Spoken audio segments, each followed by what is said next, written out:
ನರೇಂದ್ರ ಮೋದಿ ಅವರು ತಗೊಂಡಂತ ಐತಿಹಾಸಿಕ ನಿರ್ಣಯ ಡಿಮಾನಿಟೈಸೇಷನ್ ನ ಪೂರ್ತಿ ಹಾಳು ಮಾಡಬೇಕು ಅನ್ನೋ ಪ್ರಯತ್ನವನ್ನು ಅನೇಕರು ಮಾಡ್ತಿದ್ದಾರೆ.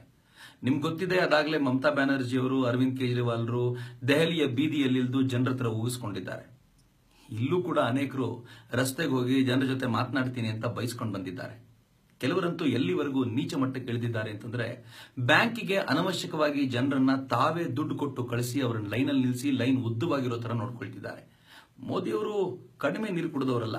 ಯಾರ್ಯಾರು ಈಗ ಬರ್ತಾರೋ ಅವ್ರ ಬೆರಳುಗಳಿಗೆ ಇಂಕ್ ಹಾಕಿ ಕಳಿಸಬೇಕು ಅಂದ ತಕ್ಷಣ ಅನೇಕರು ಲೈನ್ ಇಂದ ಕಳಚಿಕೊಂಡು ಆಗ್ಲೇ ಓಡಿದ್ದಾರೆ. ನಮಗೆ ಬೇಕಾದಾಗ ನಮ್ಗೆ ದುಡ್ಡು ಸಿಗದೆ ಹೋದ್ರೆ ಏನ್ ಮಾಡಬೇಕು ಅನ್ನೋ ಹೆದರಿಕೆಯಿಂದ.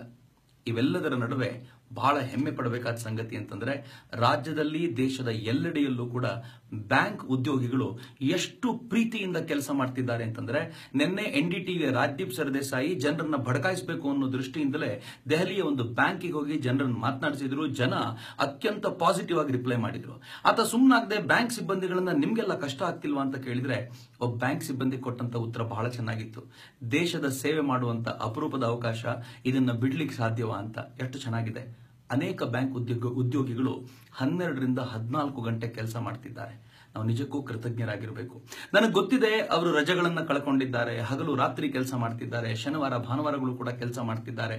ನಾನು ಕೂಡ ಯಾವಾಗಲಾದ್ರೂ ದೇವರ ಹತ್ರ ಕೇಳ್ಕೊಳ್ತೀನಿ, ಅವರಿಗೆ ನೆಮ್ಮದಿ ಕೊಡ್ಲಿ, ಅವ್ರಿಗೆ ಯಾವತ್ತಾದ್ರೂ ಕಂಟಿನ್ಯೂಸ್ 4-5 ದಿನ ರಜೆ ಸಿಗುವಂತಾಗ್ಲಿ. ಎಲ್ಲಕ್ಕಿಂತ ಹೆಚ್ಚು ಈ ಹೊತ್ತಿನಲ್ಲಿ ದೇಶದ ಒಳಗಿರುವಂತಹ ಸೈನಿಕರಂತೆ ನಿಂತು ಈ ಇಡೀ ಸಮಸ್ಯೆಯನ್ನು ಬಗೆಹರಿಸಲಿಕ್ಕೆ ಈ ಬ್ಯಾಂಕ್ ಉದ್ಯೋಗಿಗಳು ಏನು ಸಹಕರಿಸಿದ್ದಾರಲ್ಲ, ಅವರಿಗೆ ಒಂದು ಹ್ಯಾಟ್ಸ್ ಆಫ್ ಹೇಳಲೇಬೇಕು. ಮಿತ್ರರೇ, ಈ ಎಲ್ಲ ಉದ್ಯೋಗಿಗಳು ಇವತ್ತು ನಿಂತುಕೊಂಡು ಲೈನಲ್ಲಿ ನಿಂತಿರೋ ಅನೇಕರಿಗೆ ಚೇರ್ ಒದಗಿಸಿಕೊಟ್ಟಿದ್ದಾರೆ, ಕೆಲವರಿಗೆ ನೀರು ಕುಡಿಸಿದ್ದಾರೆ, ಇನ್ನು ಕೆಲವರಿಗೆ ಬಿಸ್ಕೆಟ್ ಅನ್ನು ಕೂಡ ಅನೇಕ ಬ್ಯಾಂಕ್ಗಳಲ್ಲಿ ಕೊಡಲಾಗಿದೆ.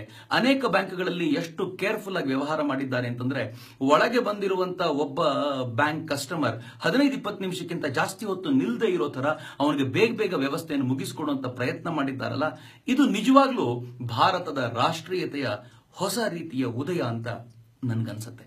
ಯುವ ಬ್ರಿಗೇಡ್ ಈ ಡಿಸೆಂಬರ್ 30 ಕಳೆದ ನಂತರ ಈ ಎಲ್ಲ ಬ್ಯಾಂಕ್ ಉದ್ಯಮಿಗಳನ್ನ ಎಲ್ಲ ಕಡೆ ಅಭಿನಂದಿಸುತ್ತೆ. ನೀವು ಮಾಡಿರುವಂತಹ ಈ ಪ್ರಯತ್ನಕ್ಕೆ, ನೀವು ಈ ಹೋರಾಟದಲ್ಲಿ ಭಾಗವಹಿಸಿರುವಂತಹ ರೀತಿಗೆ ಇಡೀ ದೇಶ ನಿಮಗೆ ಅತ್ಯಂತ ಪ್ರೀತಿಯಿಂದ ಧನ್ಯವಾದಗಳನ್ನು ಸಮರ್ಪಿಸುತ್ತೆ. ಬನ್ನಿ, ನಾವೆಲ್ಲರೂ ದೇಶವನ್ನು ಕಟ್ಟೋಣ, ಜೊತೆಯಾಗಿ ನಿಲ್ಲೋಣ.